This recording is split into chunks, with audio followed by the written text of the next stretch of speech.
Hello जय हिंद साथियों, स्वागत करता हूँ आज के सामान्य ज्ञान के इस नए वीडियो में। आज की इस वीडियो में हम लोग देखेंगे सामान्य ज्ञान के टॉप 40 ऐसे जीके क्वेश्चन जो आप सभी के आने वाले बिहार पुलिस एग्जाम के लिए वेरी मोस्ट इंपॉर्टेंट होने वाले हैं और आप सभी प्रैक्टिस सेट जरूर लगाइएगा। चलिए क्वेश्चन नंबर की ओर बढ़ेंगे।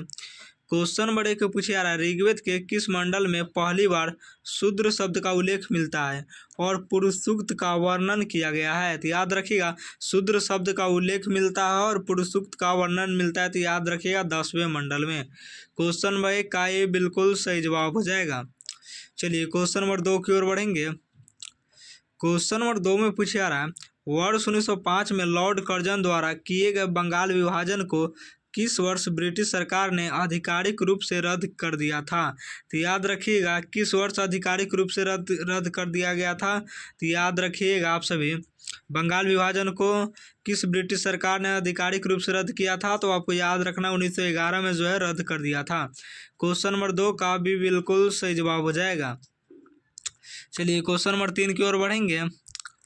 क्वेश्चन नंबर 3 में पूछा जा रहा है, भारत के किस गवर्नर जनरल के कार्यकाल के दौरान प्रथम आंग्ल अफगान युद्ध फर्स्ट एंग्लो अफगान वार समाप्त हुआ था? तो याद रखिएगा, फर्स्ट एंग्लो अफगान वार समाप्त हुआ था कब? तो याद रखना है लॉर्ड एलन बरो के समय हुआ था, लॉर्ड एलन बरो।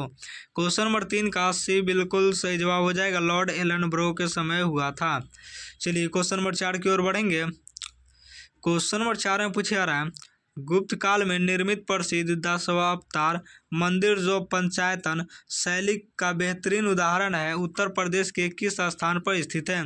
गुप्त काल में निर्मित प्रसिद्ध दशावतार मंदिर जो पंचायतन शैली का बेहतरीन उदाहरण है, उत्तर प्रदेश के किस स्थान पर स्थित है? तो याद रखना उत्तर प्रदेश के जो है देवगढ़ में स्थित है।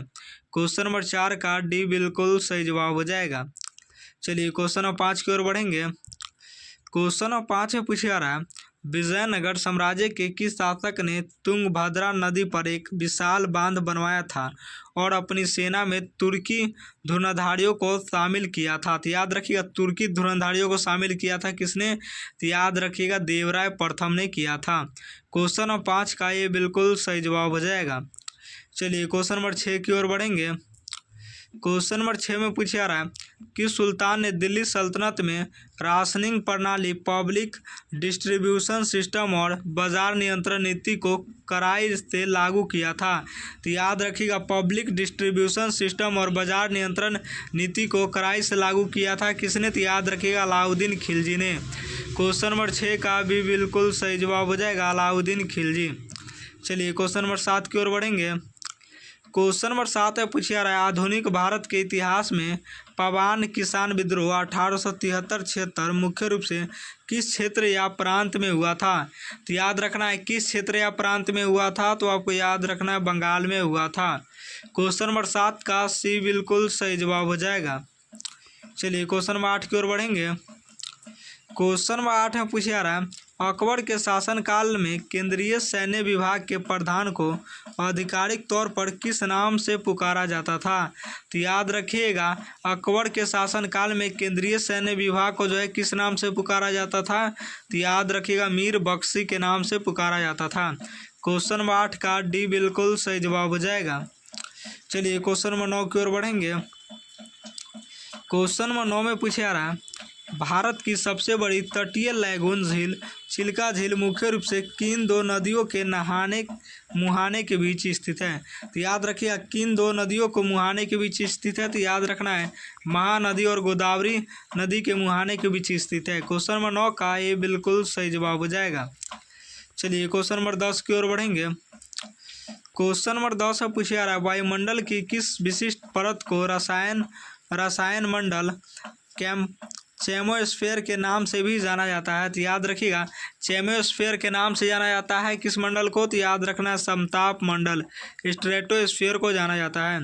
क्वेश्चन नंबर 10 का भी बिल्कुल सही जवाब हो जाएगा। चलिए क्वेश्चन नंबर 11 की ओर बढ़ेंगे। क्वेश्चन नंबर 11 में पूछा जा रहा है, अफ्रीका महाद्वीप के किस देश का लैंड ऑफ 1000 हिल्स, हजार पहाड़ियों की भूमि कहा जाता है?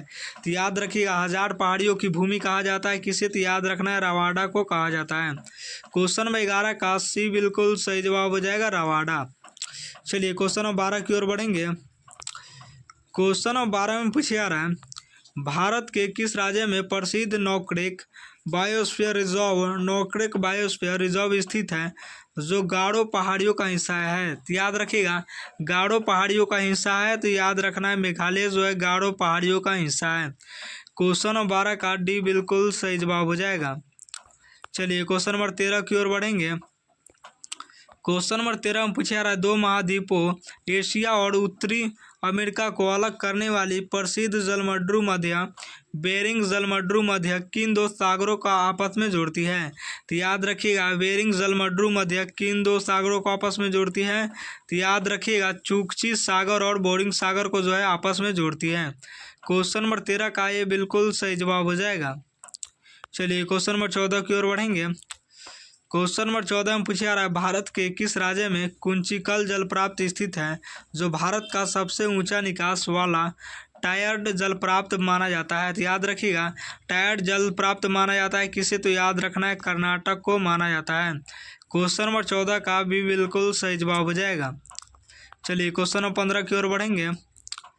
क्वेश्चन नंबर 15 में पूछा जा रहा है, भूमध्य रेखा इक्वेटर निम्नलिखित में से दक्षिण अमेरिका के किस देश से होकर नहीं गुजरती है। तो याद रखिएगा, भूमध्य रेखा जो है दक्षिण अमेरिका के किस देश से होकर नहीं गुजरता है, तो आपको याद रखना है गुजरती है, तो आपको याद रखना है पेरू से होकर जो है नहीं गुजरती है। क्वेश्चन नंबर 15 का सी बिल्कुल सही जवाब हो जाएगा। चलिए क्वेश्चन नंबर 16 की ओर बढ़ेंगे। क्वेश्चन नंबर 16 में पूछा जा रहा है, उत्तरी गोलार्ध में व्यापारिक पवनें ट्रेड विंड्स फेरल के नियम के कारण अपनी दाईं ओर विक्षेपित होकर किस दिशा में बहती है।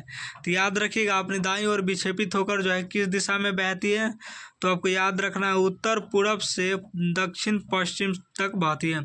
उत्तर से पूरब और दक्षिण से पश्चिम की ओर बहती है। क्वेश्चन नंबर 16 का डी बिल्कुल सही जवाब हो जाएगा। चलिए क्वेश्चन नंबर 17 की ओर बढ़ेंगे। क्वेश्चन नंबर 17 में पूछा जा रहा है, भारतीय संविधान का कौन सा अनुच्छेद सांसद को दो या दो से अधिक राज्यों के लिए एक ही उच्च न्यायालय स्थापित करने की शक्ति देता है। तो याद रखिएगा, अधिक राज्यों के लिए एक ही उच्च न्यायालय स्थापित करने की शक्ति देता है, तो अनुच्छेद 231 के तहत देता है। क्वेश्चन नंबर 17 का ये बिल्कुल सही जवाब हो जाएगा। चलिए क्वेश्चन नंबर 18 की ओर बढ़ेंगे। क्वेश्चन नंबर 18 में पूछा जा रहा है, भारतीय संविधान के किस अनुसूची के तहत दल बदल के आधार पर अयोग्यता के प्रश्नों का निर्णय सदन का अध्यक्ष या सभापति करता है। तो याद रखिएगा, अयोग्यता के प्रश्नों का निर्णय सदन का अध्यक्ष या सभापति करता है। तो याद रखिएगा, आप सभी 10वीं अनुसूची में जो है शामिल है। 10वीं अनुसूची के अंतर्गत जो है क्या बताता है, योग्यता के प्रश्नों का जो है निर्णय सदन का अध्यक्ष सभापति करता है 10वीं अनुसूची के तहत। क्वेश्चन नंबर 18 का भी बिल्कुल सही जवाब हो जाएगा। चलिए क्वेश्चन नंबर 19 की ओर बढ़ेंगे। क्वेश्चन नंबर 19 से पूछा रहा है, किसी राज्य के राज्यपाल को पद और गोपनीयता की शपथ निम्नलिखित में से कौन दिलाता है। तो याद रखिएगा, गोपनीयता की शपथ निम्नलिखित में कौन दिलाता है, तो आपको याद रखना है संबंधित राज्य के उच्च न्यायालय के मुख्य न्यायाधीश दिलाता है। क्वेश्चन नंबर 19 का सी बिल्कुल सही जवाब हो जाएगा। चलिए क्वेश्चन नंबर 20 की ओर बढ़ेंगे। क्वेश्चन नंबर 20 से पूछा जा रहा है, लोक लेखा समिति पब्लिक अकाउंट्स कमेटी में कुल 22 सदस्य होते हैं। इस समिति में राज्यसभा से कितने सदस्य चुने जाते हैं। तो याद रखिएगा, राज्यसभा से कितने सदस्य चुने जाते हैं, तो आपको याद रखना है 7 सदस्य चुने जाते हैं। क्वेश्चन नंबर 20 का डी बिल्कुल सही जवाब हो जाएगा, 7 सदस्य चुने जाते हैं। चलिए क्वेश्चन नंबर 21 की ओर बढ़ेंगे। क्वेश्चन में कई से पूछा रहा है, किस वर्ष भारत के संविधान में 44वां संशोधन अधिनियम पारित किया गया, जिसने संपत्ति के अधिकार को मौलिक अधिकारों की सूची से हटा दिया गया। तो याद रखिएगा, मौलिक अधिकारों की सूची से हटा दिया गया वर्ष 1978 में। क्वेश्चन में 21 का ये बिल्कुल सही जवाब हो जाएगा। चलिए क्वेश्चन नंबर 22 की ओर बढ़ेंगे। क्वेश्चन नंबर 22 से पूछा रहा है, भारतीय संविधान का कौन सा अनुच्छेद भारत के प्रत्येक नागरिक को समान या न्याय और निःशुल्क कानूनी सहायता का अधिकार सुनिश्चित करता है। तो याद रखिएगा, निःशुल्क कानूनी सहायता का अधिकार सुनिश्चित करता है। तो याद रखिएगा, अनुच्छेद 39A के तहत करता है। क्वेश्चन नंबर 22 का भी बिल्कुल सही जवाब हो जाएगा। चलिए क्वेश्चन नंबर 23 की ओर बढ़ेंगे। क्वेश्चन नंबर 23 से पूछा जा रहा है, भारत के संविधान के अंतर्गत अंतर्राष्ट्रीय शांति और सुरक्षा की अभिवृद्धि का उल्लेख कहाँ किया गया है? तो याद रखिएगा, अंतर्राष्ट्रीय शांति और सुरक्षा की अभिवृद्धि का उल्लेख कहाँ किया गया है? तो आपको याद रखना है, राज्य के नीति निर्देशक तत्वों में किया गया है। क्वेश्चन नंबर 23 का सी बिल्कुल सही जवाब हो जाएगा। चलिए क्वेश्चन नंबर 24 की ओर बढ़ेंगे। क्वेश्चन नंबर 24 से पूछा जा रहा है, केंद्रीय सत्कर्ता आयोग सीबीसी को किस समिति की सिफारिशों के आधार पर एक वैधानिक दर्जा और गठन का आधार मिला था? तो याद रखिएगा, वैधानिक दर्जा और गठन का आधार मिला था तो आपको याद रखना है, संस्थानाम समिति के अंतर्गत मिला गया था। केंद्रीय सत्कर्ता आयोग सीबीसी को किस समिति की सिफारिशों के आधार पर एक संवैधानिक दर्जा और गठन का आधार मिला था? तो संस्थानाम समिति की सिफारिशों के आधार पर मिला था। क्वेश्चन नंबर 24 का डी बिल्कुल सही जवाब हो जाएगा। चलिए क्वेश्चन नंबर 25 की ओर बढ़ेंगे। क्वेश्चन नंबर 25 से पूछा जा रहा है, चलती हुई गाड़ी के अचानक रोकने पर उसमें बैठे यात्री आगे की ओर झुक जाते हैं। यह घटना न्यूटन के किस नियम को दर्शाती है? तो याद रखिएगा, यह घटना किस नियम को दर्शाती है? तो गति का प्रथम नियम होता है, जड़त्व का नियम। याद रखेंगे, न्यूटन का कौन सा नियम है? तो फर्स्ट लॉ है, यानी याद रखेंगे जड़त्व का नियम, जिससे जो है गाड़ी रुकती है और गाड़ी रुकने के बाद जो है गाड़ी अगर चल रही है, चलने के बाद रुक जाती है तो व्यक्ति जो आगे की ओर झुकता जो है, यह जड़त्व के नियम का पालन करता है। क्वेश्चन नंबर 25 का ये बिल्कुल सही जवाब हो जाएगा। चलिए क्वेश्चन नंबर 26 की ओर बढ़ेंगे। क्वेश्चन नंबर 26 से पूछा जा रहा है, मानव शरीर में विटामिन ए का संचय स्टोरेज मुख्य रूप से किस अंग में होता है? तो याद रखिएगा, विटामिन ए का स्टोरेज जो है मुख्य रूप से किस अंग में होता है? याद रखना है, यकृत में होता है, लीवर में। क्वेश्चन नंबर 26 का भी बिल्कुल सही जवाब हो जाएगा। चलिए क्वेश्चन नंबर 27 की ओर बढ़ेंगे। क्वेश्चन नंबर 27 से पूछा जा रहा है, किसी रेडियोधर्मी पदार्थ से उत्सर्जित होने वाली किन कारणों की भेदन क्षमता सबसे अधिक होती है? तो याद रखिएगा, किन किरणों की वेदन क्षमता सबसे अधिक होती है? तो याद रखना है, गामा किरणें की वेदन क्षमता जो है सबसे अधिक होती है। क्वेश्चन नंबर 27 का सी बिल्कुल सही जवाब हो जाएगा। चलिए क्वेश्चन नंबर 28 की ओर बढ़ेंगे। क्वेश्चन नंबर 28 से पूछा जा रहा है, आधुनिक रसायन विज्ञान के अनुसार आवर्त सारणी में एकमात्र धातु कौन सी है जो कमरे के तापमान पर द्रव अवस्था में रहती है? तो याद रखिएगा, कमरे के तापमान पर द्रव अवस्था में रहती है तो याद रखिएगा ब्रोमीन। क्वेश्चन नंबर 28 का डी बिल्कुल सही जवाब हो जाएगा, ब्रोमीन। चलिए क्वेश्चन नंबर 29 की ओर बढ़ेंगे। क्वेश्चन नंबर 29 से पूछा जा रहा है, समुद्र की गहराई मापने के लिए उपयोग किए जाने वाले उपकरण फेडोमीटर में किस प्रकार की तरंगों का प्रयोग किया जाता है? तो याद रखिएगा, फेडोमीटर में किस प्रकार की तरंगों का प्रयोग किया जाता है? तो याद रखिएगा, प्रासर्वे तरंगे का जो है उपयोग किया जाता है, अल्ट्रासोनिक वेव्स। याद रखेंगे, प्रासर्वे तरंगे। क्वेश्चन 29 का ये बिल्कुल सही जवाब हो जाएगा। चलिए क्वेश्चन नंबर 30 की ओर बढ़ेंगे। क्वेश्चन नंबर 30 से पूछा जा रहा है, मनुष्य में RH फैक्टर की खोज वर्ष 1940 में लैंड स्टीनर और विनर ने किस जीव के रक्त में की थी? तो याद रखिएगा, किस जीव के रक्त में की थी? तो रिसस बंदर। याद रखेंगे, रिसस मंकी के जो है रक्त में की थी। क्वेश्चन नंबर 30 का भी बिल्कुल सही जवाब हो जाएगा। चलिए क्वेश्चन नंबर 31 की ओर बढ़ेंगे।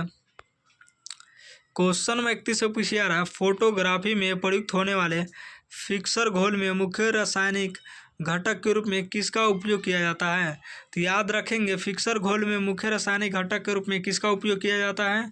तो याद रखेंगे, सोडियम थायोसल्फेट का उपयोग किया जाता है। क्वेश्चन नंबर 31 का सी बिल्कुल सही जवाब हो जाएगा।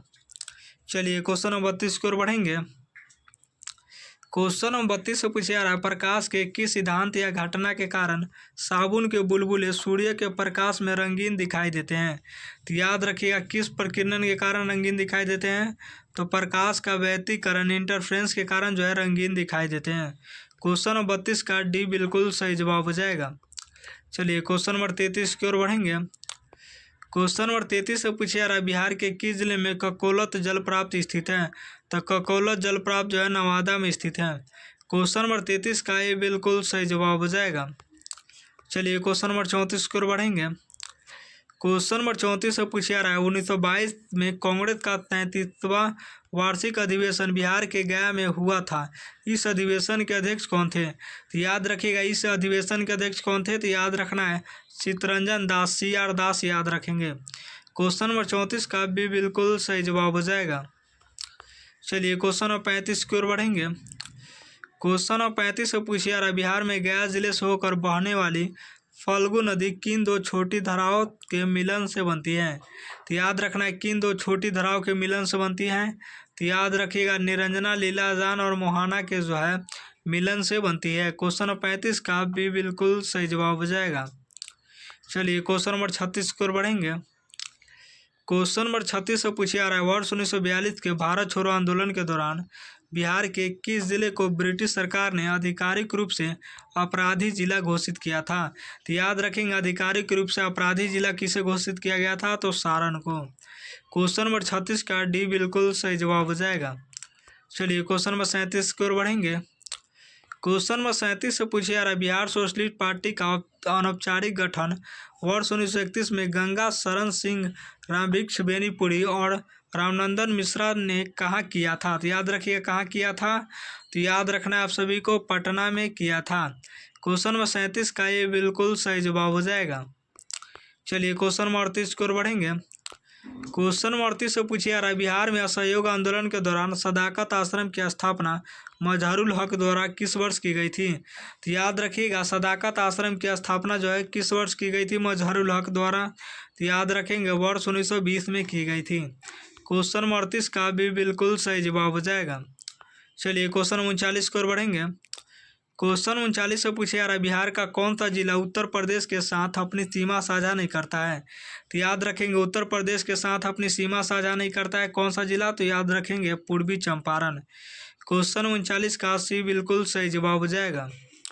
चलिए क्वेश्चन नंबर 40 की ओर बढ़ेंगे। क्वेश्चन नंबर 40 से पूछा जा रहा है मुजफ्फरपुर बिहार में साइंटिफिक सोसाइटी की स्थापना वर्ष 1868 में किसके द्वारा की गई थी?